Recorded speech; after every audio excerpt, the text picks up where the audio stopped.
जय हिंद साथियों, competition war के यूट्यूब चैनल में आपका स्वागत है। मेरा नाम है संदीप, उपस्थित हूं आपके लिए लेकर एक नई वीडियो। दोस्तों, आज की वीडियो में हम बात करेंगे ब्रिक्स के 16वें शिखर सम्मेलन 2024 के बारे में, जिसका आयोजन रूस के कजान शहर में हुआ है। दोस्तों, इस वीडियो के अंदर हम आपसे ब्रिक्स संगठन के बारे में बात करेंगे, साथ ही इसके महत्व पर चर्चा करेंगे, साथ ही भारत के लिए ब्रिक्स का क्या महत्व है, इस पर भी हम इस वीडियो के अंदर बात करने वाले हैं। यदि आप चैनल पर नए हो और चाहते हो कि आप हमेशा इस तरह की वीडियोस देखते रहो, तो आप चैनल को सब्सक्राइब करके बेल आइकन को हिट कर सकते हैं। साथ ही वीडियो के डिस्क्रिप्शन को चेक कर लीजिएगा, वहां पर हमने कंपटीशन वॉर का ऑफिशियल टेलीग्राम चैनल का लिंक प्रोवाइड कर रखा है। साथ ही रिसेंटली चैनल पर पोस्टेड वीडियोस के लिंक भी प्रोवाइड करा रखे हैं। तो दोस्तों, आइए ब्रिक्स के 16वें शिखर सम्मेलन के बारे में हम आपसे विस्तार पूर्वक बात करते हैं। दोस्तों, हम अपनी बातचीत की शुरुआत न्यूज़पेपर की कटिंग के माध्यम से करेंगे, जहां पर आपको स्क्रीन पर जनसत्ता न्यूज़पेपर की 2 कटिंग्स दिख रही हैं, जिसमें ब्रिक्स शिखर सम्मेलन के बारे में चर्चा किया गया है। दोस्तों, वीडियो में आगे बढ़ें इससे पहले मैं आपको बता दूं कि ये वीडियो आपको कहां उपयोगी होगा। यदि आप यूपीएससी की तैयारी करते हैं या भविष्य में करना चाहते हैं या पीसीएस की तैयारी करते हैं किसी स्टेट की, तो ये आपके पॉलिटी सेक्शन के आईआर खंड से रिलेटेड है। आईआर यानी कि अंतरराष्ट्रीय संबंधों से रिलेटेड जो भी प्रश्न आते हैं, उसमें ये जो है इस तरह के सवाल आपसे पूछे जाते हैं। तो चलिए आइए वीडियो को शुरू करेंगे। यहाँ पर ब्रिक्स बैठक के बारे में बात की जा रही है। सबसे पहले हम इंडिया के कंटेक्स्ट में ज्यादा बात करेंगे, क्योंकि इंडिया से रिलेटेड हम हैं और इंडिया के ही एग्जाम्स के अंदर हम पार्टिसिपेट करेंगे, तो ज्यादातर कोशिश करेंगे कि इंडिया सेंट्रिक जो ब्रिक्स के अंदर बातचीत हुई उसी पर बात करेंगे। तो देखिए, ब्रिक्स बैठक के अंदर द्विपक्षीय वार्ता में प्रधानमंत्री नरेंद्र मोदी और शी जिनपिंग के बीच बातचीत हुई। बहुपक्षीय द्विपक्षीय वार्ता हुई लगभग 5 वर्ष बाद। दोस्तों, जब गलवान क्लैश हुआ 2019 में, गलवान वैली के अंदर भारत और चीन के सैनिकों में जो है आपसी झड़प के बीच जब काफी दोनों पक्षों के सैनिकों ने शहादत दी, उसके बाद से लेकर के अभी तक भारत और चीन के राष्ट्राध्यक्ष किसी भी मंच पर द्विपक्षीय वार्ता नहीं किए थे। ये प्रथम बार था जब रशिया के प्रेसिडेंट पुतिन के द्वारा जो है इन दोनों देशों के राष्ट्राध्यक्षों को एक मंच पर जो है हाथ मिलाने के लिए प्रेरित किया गया और बताया गया कि आप दोनों बैठकर टेबल के ऊपर अपने संबंधों पर बात कर लीजिए, क्योंकि ज्यादा समय तक तनाव करना ठीक नहीं, क्योंकि आप एशिया की 2 बड़ी महाशक्तियां हैं, साथ ही विश्व व्यापार में आप सबका योगदान बहुत अधिक है। इसलिए पुतिन ने इन दोनों राष्ट्राध्यक्षों को एक दूसरे से बात करने की जो है अपील की और दोनों ने बातचीत किया। अब इस बातचीत के बीच क्या कुछ निकला, उस पर हम देख लेते हैं। तो परस्पर सम्मान से ही शांतिपूर्ण और स्थिर हो सकते हैं भारत चीन संबंध। सीमा मुद्दे पर विशेष प्रतिनिधि वार्ता बहाल होगी जल्द ही, और डोभाल व वांग मिलेंगे। डोभाल कौन है? एनएसए है इंडिया की तरफ से, ठीक है, राष्ट्रीय सुरक्षा सलाहकार। और वांग कौन है? तो वांग भी चाइना के राष्ट्रीय सुरक्षा सलाहकार होंगे या इनके समकक्ष के कोई व्यक्ति होंगे, ठीक है। दोस्तों, हम इस न्यूज़पेपर की कटिंग को लाइन टू लाइन डिस्कस नहीं करेंगे, लेकिन हाँ, हमने अभी तक जो भी बातें बताई उससे आपको ये समझ में आया होगा कि ये न्यूज़पेपर की कटिंग किस बारे में दी हुई है, ठीक है। आगे बढ़ के अगर हम यहाँ देखते हैं साइड में, तो ब्रिक्स शिखर सम्मेलन के बाद घोषणा पत्र जारी किया गया ब्रिक्स का सामूहिक रूप से, जिसमें ब्रिक्स सदस्य राष्ट्रों ने व्यापार बढ़ाने के लिए स्थानीय मुद्रा में वित्तीय निपटान पर सहमत हुए, यानी कि ब्रिक्स की अपनी एक लोकल करेंसी होगी, इस बात पर सहमति हुआ इस सम्मेलन के दौरान। तो एक महत्वपूर्ण बातचीत निकलकर आपके सामने आती है कि ब्रिक्स शिखर सम्मेलन के दौरान आपसी यानी कि ब्रिक्स की एक मुद्रा पर बातचीत की गई, यानी कि सहमति बनी है, ठीक है। यहाँ पर ये पूरा कंटेंट है, आप लोग पढ़िए और आगे बढ़िए, जिससे आपको चीजें समझ आएंगी। बाकी चीजें मैं आपको बताता जा रहा हूं। यहाँ पर देखिए, भारत की आर्थिक वृद्धि ब्रिक्स के देशों के लिए उदाहरण, पुतिन ने कहा, क्योंकि इंडिया सबसे बड़ी इमर्जिंग इकोनॉमी है। ब्रिक्स के अंदर देखिए 5 ऐसे देश जो कि दुनिया की सबसे बड़ी और इमर्जिंग इकोनॉमीज में से एक आते हैं। खासकर मुख्य रूप से ब्रिक्स के अंदर इमर्जिंग इकोनॉमी है।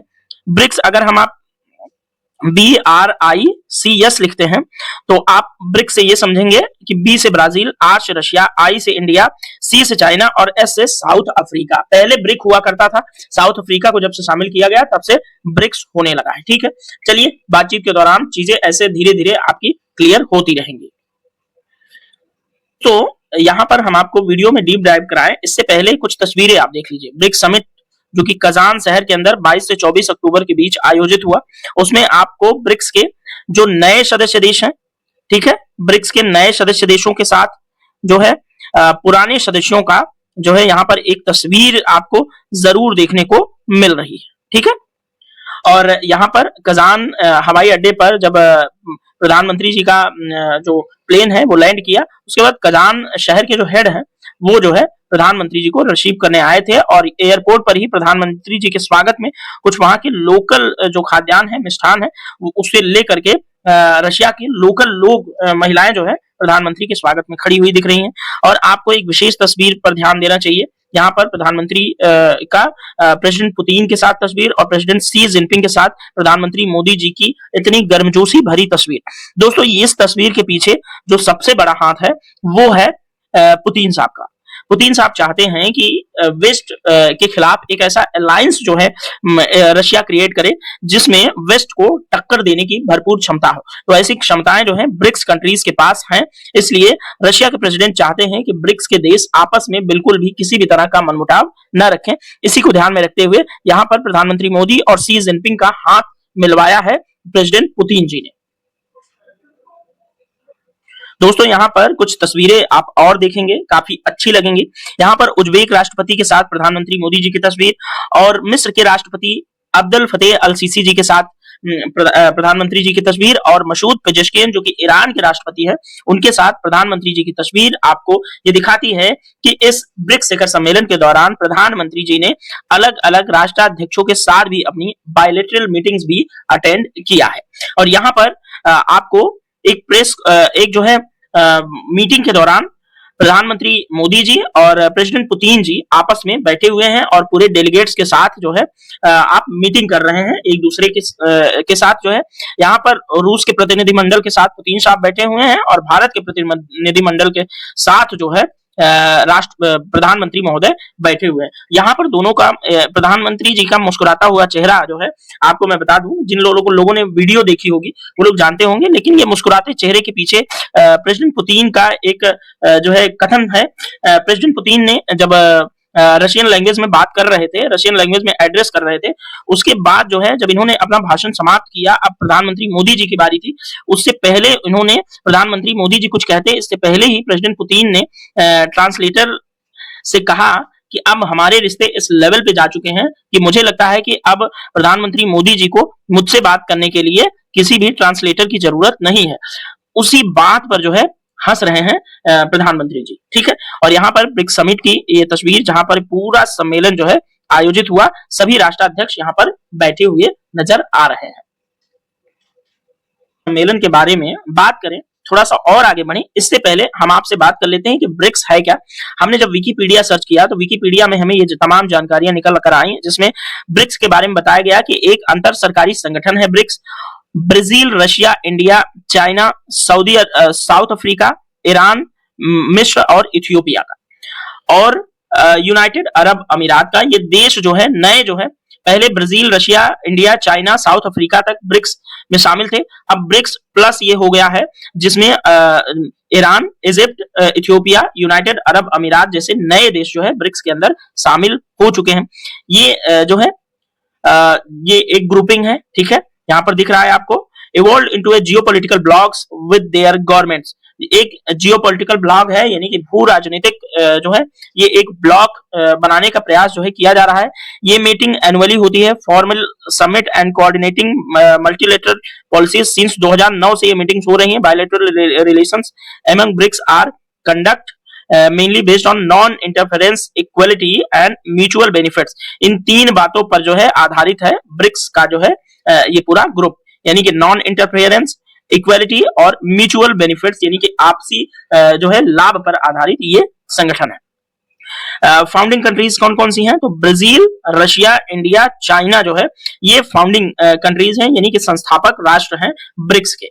उसके बाद दोस्तों ये 2009 तक ब्रिक्स ही था। आगे चल के हमने जब साउथ अफ्रीका को ब्रिक्स के अंदर शामिल किया, 2011 में पहली बार साउथ अफ्रीका ने जब ब्रिक्स को ज्वाइन किया, 2010 में ज्वाइन किया और 2011 में पहली बार ब्रिक्स समिट के अंदर साउथ अफ्रीका आया, तो हमने ब्रिक को ब्रिक्स लिखना शुरू कर दिया, ठीक है। और आगे Iran, Egypt, Ethiopia, United Arab अमीरात जो है पहली मीटिंग अटेंड कर रहे हैं 2024 के अंदर। रशिया जो है रशिया के अंदर जो मीटिंग आयोजित की जा रही, तो ये नए मेंबर हैं ईरान, इजिप्ट, इथियोपिया और यूनाइटेड अरब अमीरात, ये ब्रिक्स के नए मेंबर बने हुए हैं। बार बार मैं कह रहा हूं, याद रखिएगा, एग्जाम के अंदर पूछा जाएगा, ठीक है। और सऊदी अरबिया ने भी ऑफिशियली ज्वाइन कर लिया है, पार्टिसिपेट कर रहा है, ठीक है। ओके, और यहाँ पर ब्रिक्स समिट के अंदर जो है कौन कौन से राष्ट्र अध्यक्ष शामिल हैं उनके बारे में बताया गया है, ठीक है। ब्रिक्स कंबाइंड रूप से किन किन चीजों को कवर करता है, तो इकोनॉमीज का 30% इकोनॉमी वर्ल्ड की, लैंड सरफेस का जो है लैंड सरफेस 30 मतलब पूरे ग्लोब का 30%, 45% ग्लोबल पॉपुलेशन यानी 45% जनसंख्या इसके अंदर आती है। और South Africa has a largest economy in Africa, Africa की लार्जेस्ट इकोनॉमी के रूप में साउथ अफ्रीका शामिल है। फिर ब्राजील, इंडिया और China are among the world largest जो है कंट्रीज हैं, पॉपुलेशन के मामले में, एरिया के मामले में, ग्रॉस डोमेस्टिक प्रोडक्ट यानी जीडीपी के मामले में, nominal and purchasing power parity के मामले में भी है। रशिया इमर्ज हो रहा है यूरोप के अंदर लार्जेस्ट इकोनॉमी के रूप में, ठीक है, अभी इस लेटेस्ट फाइनेंशियल ईयर के अंदर, ठीक है। All 5 initial members state are member of the G20, जो G20 ग्रुपिंग है उसके जो है जो मेंबर्स हैं 5 जो है India, Russia, China, South Africa और ये सब जो है ब्राजील, ये सब G20 के भी मेंबर्स है, with A combined nominal GDP of 28 trillion dollar की, यानी कि एवं 27% के आसपास ग्रॉस वर्ल्ड प्रोडक्ट इनका होता है। टोटल पीपीपी के आधार पर ये तकरीबन 33% जीडीपी वर्ल्ड के लेवल पर हायर करते हैं ये सभी कंट्रीज, ठीक है। तो ये ध्यान रखिएगा, बहुत इंपॉर्टेंट है। ब्रिक्स कंट्रीज जो है कंसीडर करते हैं फॉरमोस्ट जियो पॉलिटिकल राइवल G7 जो अमेरिका के नेतृत्व में पश्चिमी देशों का गुट है, उसको जो है काउंटर करने के लिए ये ब्रिक्स जो है इसका काउंटर समूह के रूप में G7 को देखता है, ठीक है। और न्यू डेवलपमेंट बैंक इन्होंने ब्रिक्स वालों ने बनाया है, ठीक है, इनका अपना बैंक है। अब तो ब्रिक्स का अपना पेमेंट सिस्टम भी चालू हो जाएगा इस संगठन, ये जो 2024 की मीटिंग हुई उसके बाद से, ठीक है। बाकी ब्रिक्स के बारे में कुछ यहाँ पर बेसिक जानकारियां हैं वो आप देख लीजिएगा। यहाँ पर इस पेज को डिस्कस करना इसलिए जरूरी था कि ब्रिक्स के बारे में बेसिक सारा कुछ यहाँ से आपका क्लियर हो रहा है, ठीक है। चलिए थोड़ा और आगे बढ़ेंगे दोस्तों। यहाँ पर एक न्यूज़पेपर की कटिंग और डाल रहा हूं मैं, जिसमें आपको लिखा हुआ दिख रहा है कि ब्रिक्स शिखर सम्मेलन में प्रधानमंत्री मोदी ने कहा कि भारत युद्ध का नहीं बल्कि संवाद व कूटनीति का समर्थन करता है। यहाँ पर प्रधानमंत्री नरेंद्र मोदी जी ने रूस के राष्ट्रपति को ये बात संबोधित करते हुए ये बात कहा कि रूस और यूक्रेन की जो जंग चल रही है, रूस यूक्रेन की जंग चल रही है, उससे दुनिया में काफी बड़ा डिस्टरबेंस हुआ है। तकरीबन 3 साल के आसपास हो चुका है इस जंग को लेकर के, और कोई भी देश मध्यस्थता करने को तैयार नहीं। हालांकि जो देश मध्यस्थता करना चाहते हैं उनकी बात रशिया मानता नहीं। ऐसे में भारत ही दुनिया के अंदर एक ऐसा कंट्री है जो इस युद्ध को खत्म करने के लिए पुतिन को मनाने की क्षमता रखता है, और पुतिन भारत को जो है इतना वजन भी देते हैं कि रूस यूक्रेन युद्ध को अगर कोई खत्म करवा सकता है तो प्रधानमंत्री मोदी जी ही हैं। तो इस कंटेक्स्ट में प्रधानमंत्री जी ने रूस यूक्रेन विवाद को खत्म करने के लिए, यानी कि शांतिपूर्ण वार्ता के माध्यम से इन सभी संघर्षों का हल निकालने के लिए भी प्रधानमंत्री जी ने यहाँ पर पुतिन जी को मनाने के लिए मतलब बातें कही है, ठीक है, जो कि कंसीडर भी करते हैं पुतिन। ऐसी कुछ चर्चाएं भी जो है जियोपॉलिटिकल के लिहाज से जो है आ भी रही हैं, ठीक है। आगे बढ़ेंगे। ये न्यूज़पेपर की कटिंग आप चाहें तो वीडियो को रोक करके पढ़ के आगे बढ़ सकते हैं, लेकिन जो मेन बात थी इसमें कही गई वो मैंने आपको बता दिया। देखिए ये एक और न्यूज़पेपर की कटिंग है दैनिक जागरण के राष्ट्रीय संस्करण की, जिसमें प्रधानमंत्री मोदी जी ने क्या कहा वो आपके लिए इंपॉर्टेंट है। आतंकवाद पर इन्होंने प्रहार किया कि आतंकवाद पर दोहरे मानदंड का कोई स्थान नहीं है, यानी कि इन्होंने पाकिस्तान जैसे देशों का, क्योंकि चाइना जो है इसका एक मेंबर कंट्री है और पाकिस्तान का समर्थन लगातार चाइना करता रहता है, और कई जो है यूएन के अंदर कई बड़ी लेवल के आतंकवादियों को वीटो करके चाइना ने बचाया भी है। तो पाकिस्तान और चाइना दोनों को की तरफ निशाना साधते हुए प्रधानमंत्री मोदी जी ने कहा कि हम जो है आतंकवाद के लिए दोहरा मानदंड नहीं अपना सकते, यानी कि एक तरफ से पाकिस्तान और चाइना जैसे कंट्रीज जो है आतंकवाद को भी प्रमोट कर रहे हैं, ऊपर से जो है बातचीत भी करना चाहते हैं। तो ये प्रधानमंत्री मोदी जी ने तुरंत जो है टॉक एंड टेररिज्म नॉट जो है ये इक्वल नहीं चल सकते। ठीक है, ये प्रधानमंत्री जी का कहना है। प्रधानमंत्री जी ने कहा कि हम युद्ध नहीं, वार्ता और कूटनीति का समर्थन करते हैं। और भी प्रधानमंत्री जी ने कुछ बातें कही, जैसे ब्रिक्स देशों से किया यूपीआई को अपनाने का समर्थन। आप जानते हैं कि दुनिया के तमाम देश इस समय यूपीआई को, जो भारत का यूनिफाइड पेमेंट इंटरफेस सिस्टम है, उसको बड़ी तेजी से अपना रहे हैं। तो यूपीआई को अपनाने के लिए भारत के जो है प्रधानमंत्री जी ने यहाँ ब्रिक्स देशों से कहा। साथ ही डिजिटल हेल्थ को भी साझा करने की पेशकश की प्रधानमंत्री ने।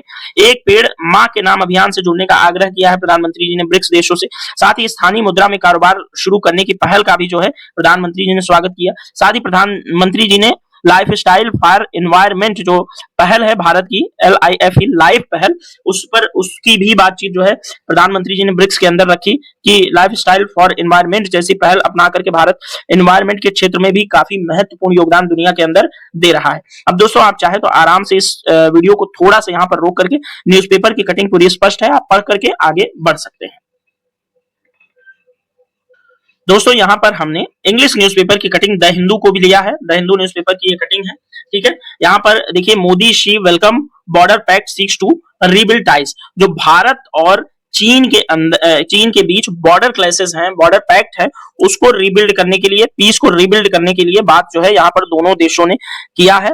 ठीक है, और चाइना अपनी पुरानी 2019 वाली स्थिति LAC पर जो है कायम करने के लिए राजी हो गया है। यहाँ पर ये महत्वपूर्ण चीज भारत के लिए और चाइना के संबंधों के लिहाज से निकलकर सामने आई है। ठीक है, इस न्यूज़पेपर की कटिंग में बहुत ज्यादा कुछ ऐसा इंपॉर्टेंट नहीं है जो हमें डिस्कस करना चाहिए, इसलिए हम इसको भी स्किप कर रहे हैं। हमने इसकी इंपॉर्टेंट जो बात थी, मेन बात थी, वो आपसे डिस्कस कर दिया है। यहाँ पर आपके लिए सबसे ज्यादा इंपॉर्टेंट है कि हम जाने कि इस सम्मेलन के दौरान ब्रिक्स की जो 16वीं समिट आयोजित की गई रशिया के कजान में, उसमें क्या मुख्य बातें निकलकर सामने आई। तो पहली बात यह है कि ब्रिक्स देशों के मौजूद न्यू डेवलपमेंट बैंक यानी कि NDB को एक नए विकास बैंक के तौर पर विकसित किया जाएगा और स्थानीय मुद्रा में ज्यादा कर्ज देगा NDB। ठीक है, तो ये मुख्य बात है। दूसरी बात ये रही कि वैश्विक कर्ज के बढ़ते स्तर पर चिंता जताई गई इस सम्मेलन के दौरान। साथ ही इसे एक वैश्विक समस्या के तौर पर भी चिन्हित करते हुए इसका समग्र तौर पर समाधान निकालने के लिए G20 फ्रेमवर्क को लागू करने की मांग भी इस सम्मेलन के दौरान की गई। साथ ही तीसरी बात जो महत्वपूर्ण हुई इस सम्मेलन के दौरान वो ये हुई कि अंतरराष्ट्रीय कारोबार में मौजूद बाधाओं को दूर करने और उन्हें हर देश के लिए समान तौर पर लागू करने का भी समर्थन इस सम्मेलन के दौरान किया गया। साथ ही इस सम्मेलन में सदस्य देशों के वित्त मंत्रियों और केंद्रीय बैंकों को स्थानीय मुद्रा में कारोबार भुगतान की नई व्यवस्था पर अध्ययन कर अगली बैठक में रिपोर्ट पेश करने का भी निर्देश जो है दिया गया है। ये महत्वपूर्ण 4 बातों को हमने डिस्कस किया जो है, जो कि इस ब्रिक्स समिट के दौरान की गई। साथ ही नेक्स्ट जो महत्वपूर्ण बात हुई, डिजिटल कनेक्टिविटी को बढ़ावा देने के लिए बातचीत की गई सम्मेलन के दौरान। साथ ही आर्टिफिशियल इंटेलिजेंस के प्रभावशाली वैश्विक गवर्नेंस को बढ़ावा देने और इसमें संयुक्त राष्ट्र की अहम भूमिका के समर्थन की भी बात की गई। साथ ही पश्चिमी देशों के प्रतिबंध को अवैध और एकतरफा बताया गया, जिसके वैश्विक अर्थव्यवस्था और अंतरराष्ट्रीय व्यापार पर पड़े असर पर चिंता जताई गई। देखिए, रूस यूक्रेन युद्ध के दौरान रूस पर पश्चिमी देशों ने अमेरिका के नेतृत्व में बहुत सारे सैंक्शंस लगाए, जिसमें रशियन इकोनॉमी काफी ज्यादा इफेक्ट भी हुई थी। एक तरफ तो वो युद्ध में उलझे हुए थे, दूसरी तरफ रशिया की दुनिया के तमाम देशों में जो संपत्तियां थी वो जो है सीज की गई, जिससे रशिया को बैकफुट पर लाने का जरूर प्रयास किया गया। लेकिन रशिया के जो बेहतरीन एलाइज थे, जिसमें आपका चाइना एक हुआ और भारत एक हुआ, इन्होंने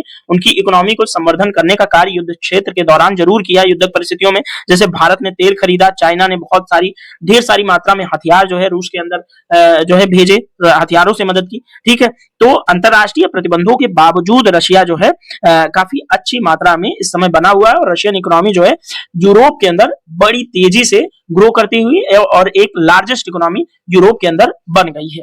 दोस्तों, वैश्विक महामारी को रोकथाम के लिए ब्रिक्स वैक्सीन सेंटर का समर्थन किया गया। इंटरनेशनल बिग कैट अलायंस बनाने की भारत की पहल पर संज्ञान लिया गया। जो बिल्ली प्रजाति की 6 बड़ी जो है प्रजातियां हैं, जिसमें आपका चीता, बाघ, शेर, जो भी प्यूमा वगैरह आते हैं, उनको संरक्षण के लिए जो इंटरनेशनल बिग कैट अलायंस बनाया गया भारत का, उस पर भी संज्ञान लिया गया इस सम्मेलन के दौरान। साथ ही विकासशील देशों के लिए आगामी जलवायु सम्मेलन में अधिक धन की अपेक्षा भी जताई गई। जो जलवायु परिवर्तन के लिए पेरिस के अंदर 2015 में जो सहमति बनी थी कि विकसित राष्ट्र विकासशील राष्ट्रों को जलवायु परिवर्तन के इफेक्ट से बचने के लिए $100 बिलियन के लगभग का जो है वित्तीय मुहैया कराने वाले थे, उस पर भी जो है थोड़ा सा बातचीत की गई यहाँ पर इस सम्मेलन के दौरान। ठीक है, तो आई होप आपको ये समझ में आया होगा कि 2024 के अंदर जो 2022 से 24 अक्टूबर के बीच जो ब्रिक्स का शिखर सम्मेलन रशिया के अंदर आयोजित हुआ, उसमें ये महत्वपूर्ण बिंदुओं पर बातचीत हुई है। यहाँ पर एक न्यूज़पेपर की कटिंग मैंने पहले से ही जुटा के रखी थी, क्योंकि रशिया के ऊपर वेस्ट ने यानी कि पश्चिमी देशों ने अमेरिका के नेतृत्व में कई सारे सैंक्शंस लगाए और रशिया को एकदम से आइसोलेट करने का प्रयास जरूर किया गया था, लेकिन रशिया ने एक ऐसा गेम खेला इंडिया और चाइना को ले आकर के एक मंच पर कि पूरा वेस्ट जो है चित्त पड़ गया। तो इनकी तारीफ जो है प्रेसिडेंट पुतिन की तारीफ में ये लेख पूरा लिखा गया है, आप चाहें तो आराम से पढ़ सकते हैं। रूस का एक सरकारी कार्यालय का नाम दिया जाता है क्रेमलिन को। ठीक है, क्रेमलिन कई बार न्यूज में रहता है तो लोग नहीं समझ पाते कि रशिया में क्रेमलिन क्या चीज है। ठीक है, तो ये उनका एक ऑफिशियल कार्यालय है। ठीक है, ये ध्यान रखिएगा। इस न्यूज़पेपर की कटिंग को अगर आपको पढ़ना है तो वीडियो को पॉज कीजिए, पढ़ करके आगे बढ़ जाइए। देखिए यहाँ पर कुछ न्यूज़पेपर की कटिंग्स के माध्यम से और ग्राफिक्स और चित्रों के माध्यम से ब्रिक्स के बारे में कुछ समझते हुए आगे बढ़ते चलिए। तो देखिए ब्रिक्स की शुरुआत 2006 से ब्राजील, रूस, चीन, भारत और चीन के विदेश मंत्रियों की यूएन के में एक मीटिंग के दौरान ब्रिक्स की मतलब एक चर्चा शुरू हुई थी। फिर 2009 में रूस में चारों देशों का पहला शिखर सम्मेलन आयोजित हुआ ब्रिक के नाम से। तो ठीक है, तो ब्रिक्स का पहला शिखर सम्मेलन कब आयोजित हुआ? 2009 में रूस के अंदर। ठीक है, यहाँ पर ये सम्मेलनों की जो है तारीख भी और डेट भी दिया हुआ है पूरा ईयर सहित। एकातेरिनबर्ग में ब्रिक्स का पहला शिखर सम्मेलन आयोजित हुआ था रूस के अंदर, ध्यान रखिएगा।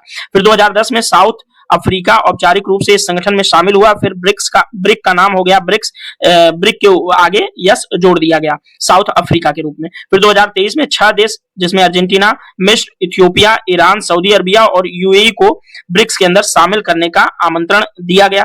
फिर अर्जेंटीना ने सरकार बदलने के बाद ब्रिक में शामिल होने से इनकार कर दिया। अर्जेंटीना ब्रिक्स के अंदर शामिल होने से इनकार कर दिया, बाकी के देश आए। ठीक है, 2024 में ध्यान रखिएगा नए सदस्य कौन बने हैं, ये आपके लिए बहुत इंपॉर्टेंट है।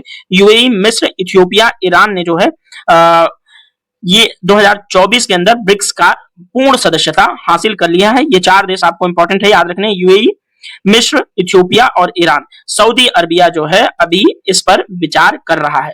और यहाँ पर जो ब्रिक्स के शिखर सम्मेलन समय समय पर हुए वो आपको याद रखना चाहिए। तो 2023 में साउथ अफ्रीका के अंदर जोहान्सबर्ग में जो है ब्रिक्स का शिखर सम्मेलन आयोजित हुआ था। 2024 में हो रहा है रूस के कजान में, और 2025 में कहां होगा तो मैं आपको बता दे रहा हूं पहले ही, ब्राजील के अंदर।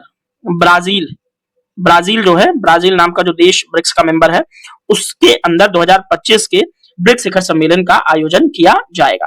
तो ब्रिक्स की कुल मिलाकर के ताकत क्या है ये आप देख लीजिएगा। ग्लोबल जीडीपी में ब्रिक्स 27% का हिस्सेदार है। ठीक है, भारत की देखिए इकोनॉमी कितनी है, चीन की कितनी है, उसी हिसाब से रूस, ब्राजील, साउथ अफ्रीका सारों को देख लीजिए। 2024 में जो देश शामिल हुए हैं नए, जिसमें इजिप्ट है, इथियोपिया है, ईरान है, यूएई है, इनकी जीडीपी क्या है वो देख लीजिए।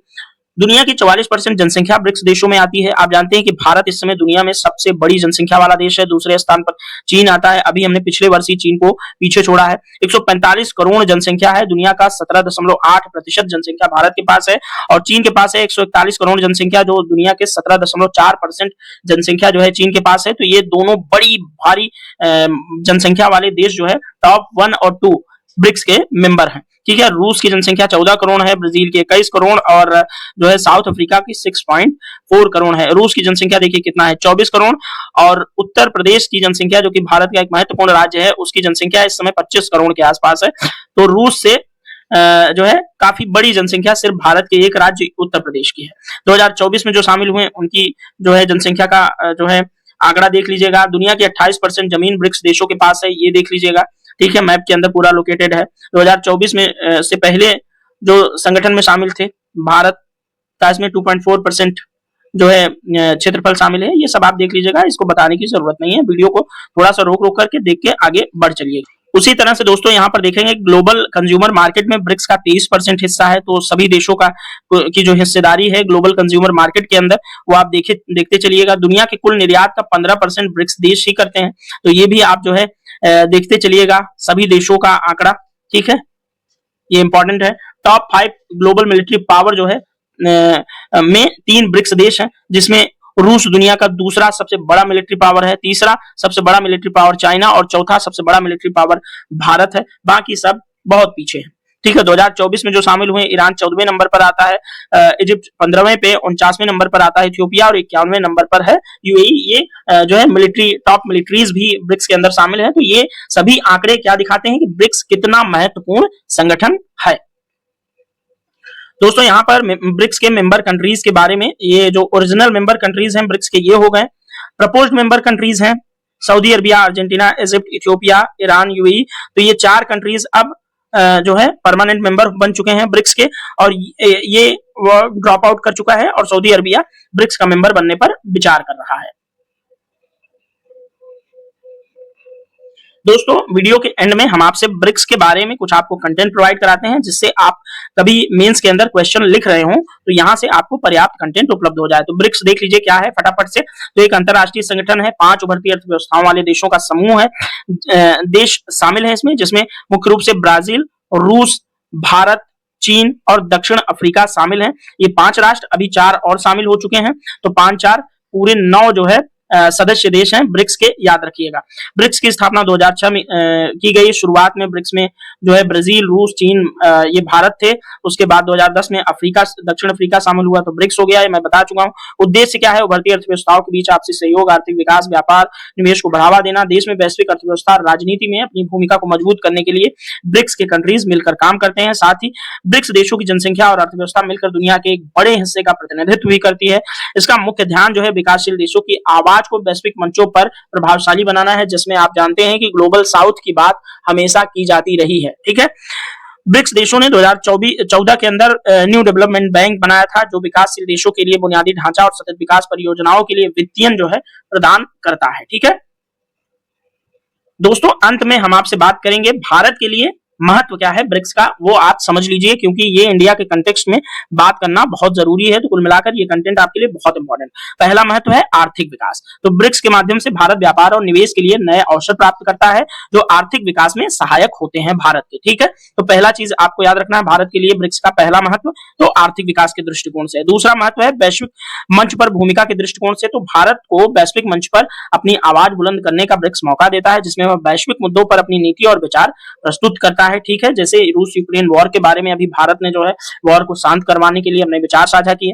तीसरी बात है सुरक्षा और सहयोग। तो तीसरा महत्व आपको याद रखना है, भारत आतंकवाद, साइबर सुरक्षा और अन्य वैश्विक खतरों पर ब्रिक्स देशों के साथ सहयोग की बात करता है और सुरक्षा व्यवस्था को मजबूत करने के प्रयास करता है। और चौथी चीज आपको याद रखनी है, विकास परियोजनाओं में भारत जो है ब्रिक्स के न्यू डेवलपमेंट बैंक से इसको बुनियादी ढांचे और विकास परियोजनाओं के लिए वित्तीय सहायता भी मिल जाती है न्यू डेवलपमेंट बैंक से भारत के लिए। ठीक है, तो याद रखना है, इंपॉर्टेंट होगी। तो दोस्तों कुल मिलाकर के भारत के लिए ब्रिक्स एक रणनीतिक आर्थिक साझेदारी का मंच है, जो उसे विश्व की अर्थव्यवस्था में एक महत्वपूर्ण भूमिका निभाने में मदद करता है। तो आई होप दोस्तों ब्रिक्स के बारे में हमने बड़ा ही कॉम्प्रिहेंसिव वीडियो यहाँ पर कवर कर लिया है। ब्रिक्स के बारे में जो भी आपके मन में सवाल होंगे वो आई थिंक अभी तक सॉल्व हो चुके होंगे, अभी तक सभी सवालों के जवाब मिल गए होंगे। तो दोस्तों इस वीडियो में इतना ही। वीडियो अच्छा लगा हो तो लाइक शेयर जरूर कीजिएगा। चैनल को अंत में सब्सक्राइब करने की कोशिश कीजिएगा यदि आपके लिए उपयोगी होगा। तो दोस्तों इस वीडियो में इतना ही, मिलेंगे नेक्स्ट वीडियो में, तब तक के लिए thank you so much, bye bye, जय हिंद, भारत माता की जय।